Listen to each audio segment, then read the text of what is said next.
күч коомдук бирикмесинин мен сүйгөн китеп долбоору уланууда бүгүн бизде конокто Алмамбет кызы Айгерим эже болмокчу. Саламатсызбы Айгерим эже? Саламатсызбы. Кандайсыз, ден соолук, иштер, үйдөгүлөр жакшыбы? Жакшы, рахмат. Бүгүн азыр достор менен саламдашып, өзүңүз тууралуу маалымат берип өтсөңүз. Саламатсыздарбы дагы бир ирет. Ошентип бизди конок катары чакырганыңыздарга ыраазычылык билдиребиз. Мен толук аты жөнүм Алмамбет кызы Айгерим. 1997 жылы ушу Талас облусунда жарык дүйнөгө келгем. Бүгүнкү күндө мен Талас облустук жаштар кеңеши деген коомдук бирикме бар. Ошо бир топ жылдан бери баягы жаштар менен иш алып барып, долбоорлордун үстүндө иштеп келет. Ошол жакта долбоорлордун координатору болуп эмгектенем. Мындан тышкары дагы ушул жалпы эле мамлекеттик жаштар саясатын жергиликтүү деңгээлде ишке ашырууда өзүмдүн дагы активдүү жаран катары ой пикиримди билдирип, кандайдыр бир идеяларды көтөрүп чыгып, чечим кабыл алуу процесстерине дагы катышып турам. Жакшы, рахмат. Анан бүгүнкү биздин жолугушуубуздун себеби китеп туурасында болот. Бүгүн биздин көрүүчүлөр үчүн кайсы китептерди же китепти бөлүшкөн жатасыз? Негизи баягы китеп окуу биздин дүйнө тааныбыбызды кеңейтет эмеспи? Анан бир топ эле китептерди окуганмын. Анан ошолордун ичинен мен өзгөчө баягы психологияга көп кызыккандыгымдан улам. Жумушта бүгүнкү күндө дагы баягы ар бир адам үчүн өзгөчө көндүм катары ушул нерсе керек деп ойлоп, бүгүн ушу мындай «Ненасильственное общение» деген китеп бар. Зомбулуксуз баарлашуу деп которулат кыргызча. Зомбулуксуз баарлашуу Маршал Розенбергдин ушул китеби, ошол туурасында айтып бергим келип жатат. Бул китепти окуп калышыңызга ким же эмне себеп болду эле? Буга чейин мен ушул тажрыйба алмашуу, стажировка үчүн Германияда болгон элем. Анан Германиянын Берлин шаарында ушул дагы эле жаштар менен иштеген Митос деген организация бар да. Ошол уюм менен уюмдун кызматкерлери менен сүйлөшүп отуруп, алар болсо бизге ошо NVC деп коет, модель NVC деп айтылат да. Ошол туурасында айтып калышты. Анан ал жакта болсо деген англис тилинде ушул модель NVC деп аябай өздөрүнүн жумушунда дагы көп колдонуп келеткен, бул нерсени бизнес чөйрөсүндө да колдонсо болот экен да. Анан кийин кыргызчасы, ушу орусчасы бар болду экен деп, ошо Кыргызстанга келгенден кийин карасам, «Ненасильственное общение» деп ошо орус тилинде китеби бар экен. Бул нерсени багы методология катары алар өздөрүнүн практикасында колдонуп келет экен да. Ошол нерсе мага түрткү болду эң биринчи ошол китепти окуганга. Андан кийин биз дагы өзүбүздүн жумушубузда, жалпы эле ишмердүүлүгүбүздө дагы ушундай бир ыкмаларды колдонуунун, зомбулуксуз баарлашууну колдонууга өтө баштадык. Жакшы. Анан бул китептин ичи кандай бир каарман болуу же кандай форматта берилген? Бул жерде конкреттүү бир методика берилген. Бул жерде каармандар эмес, ушул өзү автору Маршал Розенберг 1943 жылы Детройт шаарына, Мичигандын эң чоң шаарларынын бири, ошол жака үй бүлөсү менен көчүп келет. Ал учурда Розенберг жаш болчу абдан. Анан биз билебиз, ошо тарыхта да жазылган, ал учурда расалык конфликттер аябай күч алган да. Өзгөчө ошо Детройт шаарында көп болгондуктан ал жаштайынан эле ушинтип адамдардын ортосунда баягы жек көрүү сезими, бири-бирине болгон конфликт, баягы өңүнө, түсүнө карап эле алардын кандайдыр бир ээлеген статусуна карап мамилелер болуп келген да. Ошол себептен улам баягы жаштайынан көрүп, анан кийин өзү психологияны мындай изилдөөгө өткөндөн кийин ушундай бир баарлашуунун моделин иштеп чыккан, башкача айтканда бизге система түрүндө, модель түрүндө сунуштап берген. Ушул китептин ичинде баардыгы деталдуу түрдө анан жөнөкөй бир мисалдар менен келтирилип жазылат да. Келиңиз азыр ошол мисалдарга өтсөк. Мисалдар Бүгүнкү күндө бизде мындай лайфхак деген неме мода эмеспи, сөз. Анан мен дагы 10 лайфхак катарында айткым келип атат, эмне үчүн ушул китепти окуш керек да. Бүгүнкү күндө мисалы ар бир адам, мен айтпайм бул мисалы жаштар окуш керек же болбосо чоң муундагы адамдар окуш керек деп, бул ар бирөөбүз үчүн өзгөчө маанилүү. Себеби дегенде бизнесте жүргөн адам болобу, коомдук иштерде жүргөн адам болобу, же болбосо ушул окуучу болобу да, ар бир адам күнүмдүк жашоосунда биз баарлашабыз. Ар бирөөбүз баарлашуусузда эч кандай бир өсүп өнүгүү да болбойт да. Ошол баарлашууну биз кандай курабыз? Мисалы, эң биринчи эле биз үй бүлөгө токтоло турган болсок, үй бүлөдө ата эне менен балдар, бүгүнкү күндө мына пандемия учурунда көп көрдүк, ушундай үй бүлөлүк зордук зомбулук маселелери күч алды аябай. Анан бул жерде балдар менен ата эне кандай сүйлөшүш керек? Мисалы, балам тиги Ташматтын баласы же Ишматтын баласы 5-ке окуйт. Бизде ушундай. Сен болсо дайыма 2 аласың. Сен дайыма ушундайсың, сен күнөөлүүсүң депчи ушинтип айткан үй бүлөлөр бар да. Биз аны практикабызда көп кездештиребиз. Мисалы, өзүбүздүн эле жашообузда, мисалы, жеке үй бүлөдө болбосо дагы кошуналардан бир көрүп келебиз да. Ошондой учурларда, мисалы, бала сен күнөөлүүсүң, сен деп айткан сайын, ал өзүн күнөөлүү сезип, ошол нерсе өрчүп анын калыптануусуна аябай психологиялык жактан чоң таасир берет экен да. Биз бул учурда мен дегенге өтүшкөн. Мен сен үчүн тынчсыздандым. Мен сен ушундай кылып атканың үчүн капаландым депчи. Эмне үчүн? Же болбосо, мисалы, үй бүлөдө аял менен күйөөсүн ала турган болсок, күйөөсү дайыма жумушта кармалып кечире келе турган болсо, вот сен дайыма кечигип келесиң, сен дайыма ушинтесиң, дайыма жүрөсүң деп, эгер кирип келгенде эле, мисалы, ошондой мындай абал менен тосуп алган болсо аялы, бул дагы чоң конфликтти жаратууга түрткү болот да. Ошондой эмес, мынакей, мен сени аябай күттүм. Мен дегенге сен эмес, сен күнөөлүүсүң, сен деп баарын айта бербей, ага күнөөнү оодаро бербей, мен деп өзүнүн бир ички сезимдерин айтууга чакырат да. Бул жерде эң негизги багы посыл деп коебуз го, посылдардын бириги ошол. Мындан тышкары бүгүнкү күндө нет деп биз жок деп айткан сөздөн негизи баарлашууну баштабагыла дейт да. Мисалы, бир адам сизге өзүнүн ой пикирин же болбосо кандайдыр бир көз карашын айткан болсо, ошол эле бир саясат туурасында болобу, же болбосо экономика туурасында болобу, кандай гана чөйрөдө болбосун өзүнүн ой пикирин айткан болсо, жок деп туруп, анан кийин мен мондай ойлойм деп айтып баштабаш керек да. Ооба, сиздики туура, мен уктум, түшүндүм, менин оюм боюнча мындай деп ошол жок деген переход, мындай бир баарлашуудан экинчи баарлашууга өткөндө бул аябай кесип салат да. Ортодо мамилени кесип салат. Жок деп анын айткан сөзүн, ой пикирин такыр эле жокко чыгарып салганга барабар болот экен да. Ошондуктан биз өзүбүздүн сүйлөп жатканда кандайдыр бир ой пикир билдирүүдө ушул нерседен дагы алыс болууга чакырат. Мындан тышкары баалаба деп айтылат. Башка адамды карап эле бүгүнкү күндө мындай баарыбызда эле ушундай бир калыптанып калган, бирөө тамак жеп аткан болсо, мисалы, же коомдук жайларда бирөө тамеки тартып турган болсо, аны карап алып эле ага баа бере баштайбыз да. Анын кийимине, жасаган ишине, баскан жүрүм турумуна, же болбосо тамактануу этикасына, ар ким ушинтип айта бермей өнөрүбүз. Бирок ал адам бизден сураган жок да. Ал нерсе туурабы же туура эмеспи депчи. Биз өзүбүздүн багы алган тарбиябызга, мындай көз карашыбызга карап эле ал адамга баа бере беребиз. Бул нерсе дагы аябай терс нерсе деп айтылат, терс сапат деп. Себеби дегенде эч кимди биз жеке индивид катары баалабашыбыз керек. Мисалы, бүгүнкү күндө социалдык тармактарда аябай көп комментарийлер жазылат, өзгөчө, мисалы, кандайдыр бир саясий ушундай комментарийлер да. Бул дагы чоң конфликттин жаралуусунун негизги булагы болуп эсептелинет да. Себеби дегенде кастык тили дегенде түшүнүк бар. Кастык тили. Жеке, мисалы, саясатчы болсо дагы анын жеке индивид катары эмес, анын жасаган жумушуна баа бериш керек да. Жумушун баалоо зарыл.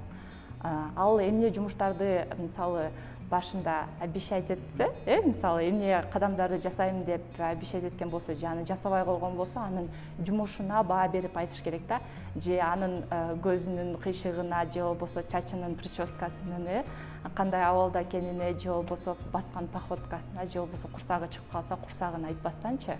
Ушундай көп бир жеке индивидке баа берүүгө өтүп кеткен нерсе бул дагы чоң конфликттерге алып келиши мүмкүн да.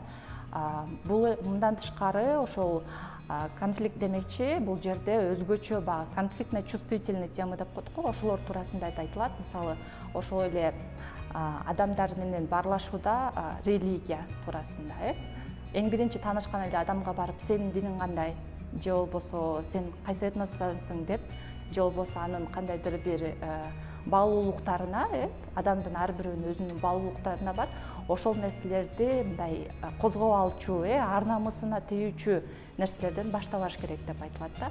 Бул дагы өтө маанилүү, себеби эл аралык чоң конфликттер дагы, мисалы Өзбекстан, Кыргызстан деп чек ара маселеси болуп атат, ушул сыяктуу нерселерди чечүүдө дагы бул конфликтсиз баарлашуу аябай чоң түрткү болуп эсептелинет. Себеби дегенде биз билбей туруп эле баалап, анан айтып, ушундай туура эмес катачылыктарды кетирет экенбиз. Мындан тышкары совет бербеш керек экен, баягы кеңеш бербе. Таптакырбы? Мындай учурлар, биз азыр эки учурду карашыбыз керек.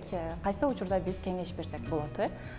Бир кез эгер мисалы досуңуз деп коелу, досуңуз бизге келди, өзүнүн бир арманын, проблемасын, көйгөйүн айтып берди. Биз ал нерсени угушубуз керек. Ошол учурда ал вот эмне кылам, эмне кылышым керек, сен кантет элең менин ордумда болсоң деп ошентип сураган болсо, анда кеңеш бериш керек экен да ал адамга. Ал эми жок, ал болсо жөн гана ошол ичкинде болуп жаткан, батпай жаткан көйгөйүн айтканга гана келген болсо, анда ага кеңеш берүүгө өтпөшүбүз керек да. Анткени ал өзү сураган жок да. Биз көпчүлүк учурда мындай аябай кеңеш берүүгө мастербиз, көпчүлүгүбүз, ал мындай подсознательный дагы ошол нерсеге бара беребиз да.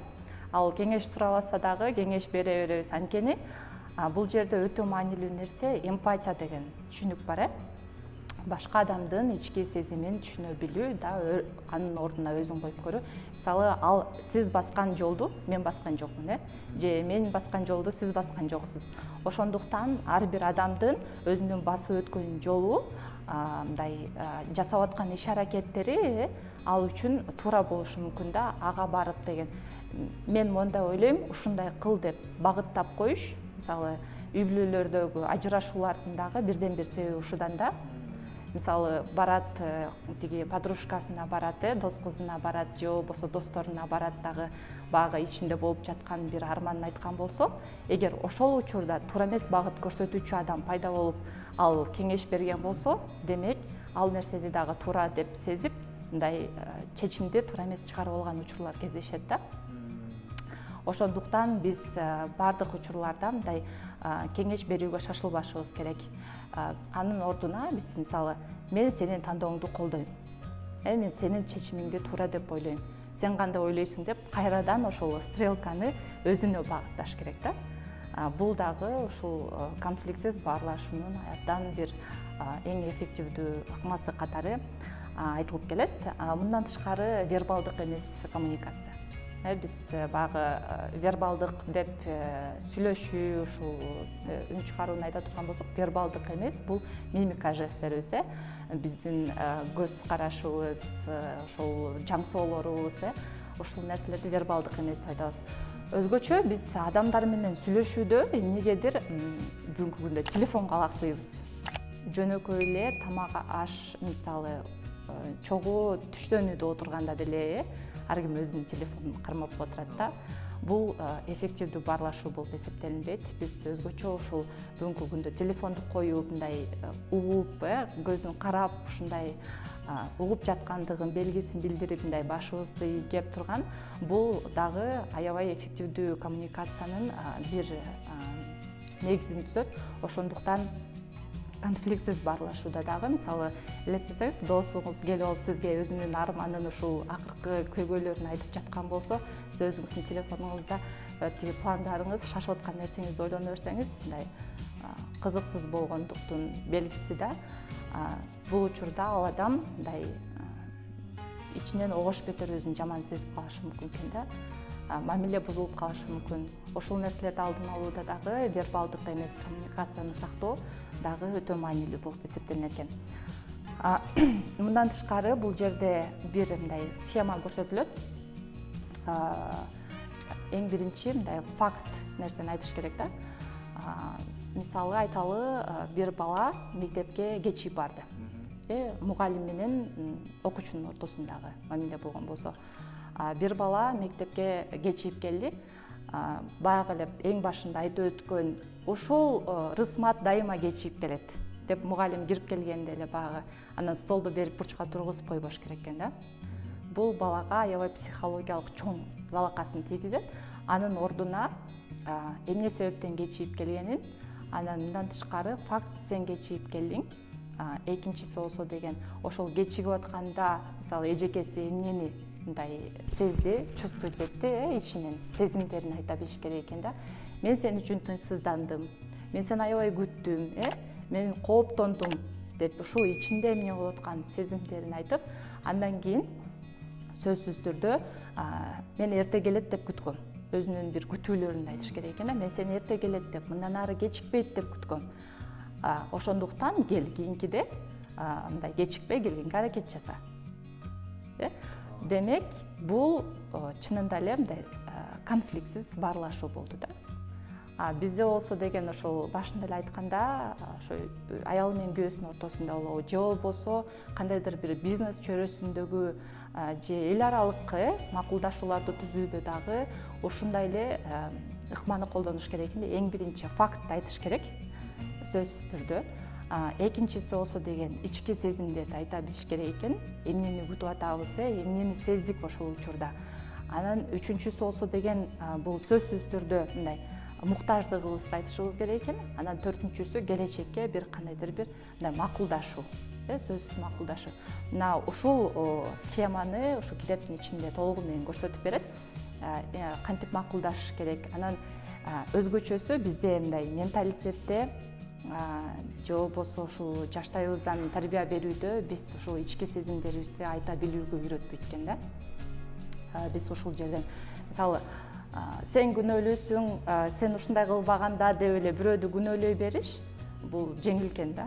Ал эми өзүбүзгө алып, ошол нерсени өзүбүз менен өткөрүп, анан кийин мен ушундай аябай тынчсыздандым деген сыяктуу ички сезимдерди айта билүү көндүмү бул навык аябай бүгүнкү күндө өзгөчө керектүү экен. Себеби айта албасак, ал нерселерди топтоло берет дагы бир топ убакыттан кийин катуу бир конфликтте, үй бүлөдөгү ушундай эле чоң чөйрөлөрдө чоң конфликттин пайда болушуна түрткү болуп берет экен да. Ошондуктан өз убагында баласы чуркап келсе, дагы бир нерсе жасап атып, ай кое турчу анан кийин деп дагы экинчи, үчүнчү жолу бала келбейт экен да. Анткени ал ошол күткөн нерсесин ала албай калды.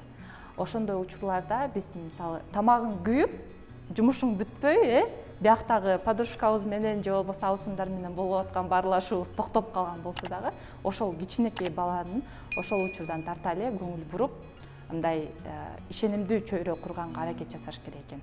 Бул өтө маанилүү экен биз үчүн. Себеби дегенде кийин мисалы мектеп рекетчилиги бүгүнкү күндө чече албай келген мектеп рекетчилиги маселеси. Эмне үчүн анын мисалы изилдеп келгенде, анын эң негизги себептеринин бири болуп, бул ата-энелерине болгон кандайдыр бир ишенимдин жоктугунан улам, алар авторитет көргөнгө же болбосо башка досторунун чөйрөсүнө кошулганга дагы барып ушундай рекет деген түшүнүк пайда болуп атат да. Ошондуктан ата-энесине ишенген, алардан дайыма ошол жардамды ала алган бала, кичинекейинен ошол нерсе салынып тарбияланган бала кийин чоңойгондо дагы андай жолго барбайт да. Ошондуктан биз ата-эне болуу жоопкерчилиги, же болбосо мугалим болуу жоопкерчилиги бүгүнкү күндө же кандайдыр бир коомдун бир өкүлү, муну, тарбиялоочусу катары сөзсүз түрдө биз өзүбүздү тарбиялап, анан коомду дагы ошону тарбиялай билишибиз керек экен. Жакшы. Анан биздин көрүүчүлөргө бул китептен башка да кайсы китептерди сунуш экенбиз?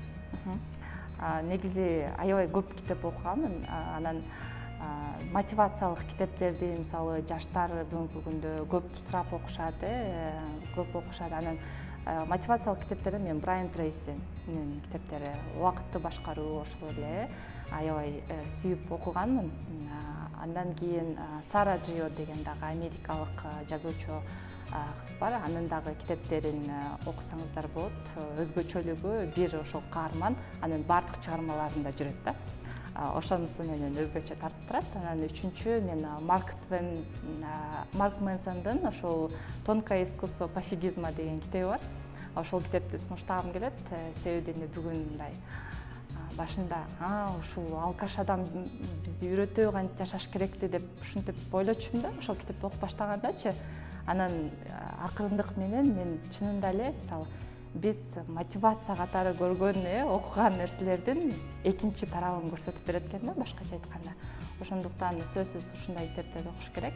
Анан мындан тышкары багы кыргыз адабиятынан дагы окуп, өзүбүздүн багы сүйлөө көнүмдөрүбүздү кеңейтип, эгер орус тилин жакшырткысы келсе, сөзсүз түрдө орус классикасындагы Дюманын китептерин, ошол эле «Унесённый ветром» мүмкүн ушундай сыяктуу китептерди дагы көп окууну сунуштамакмын. Анан китептин мен курагы болот деп айтам да. Себеби дегенде мен мисалы 5 жыл мурда окуган китеп, анда башкача түшүнсөм, 5 жылдан кийин окусам, аны такыр башкача түшүнүшүм мүмкүн да. Башка бир инсайт алышым мүмкүн өзүмө. Ошондуктан кайра кайталап окуудан дагы качпаңыздар. Ооба. Анда рахмат чоң. Бүгүн ушундай убактыңызды бөлүп атайын биздин көрүүчүлөр үчүн китеп айтып бергениңиз үчүн. Алдыда иштериңиздерге ийгиликтерди каалайбыз. Буюрса, баягы мындан дагы көбүрөөк китептерди окуган, көбүрөөк китептерди талкуулаган коомго айланалы, баарыбыз ошого умтулалы буюрса. Сизге терең ыраазычылык. Чоң рахмат, сиздердин да ишиңиздерге ийгилик.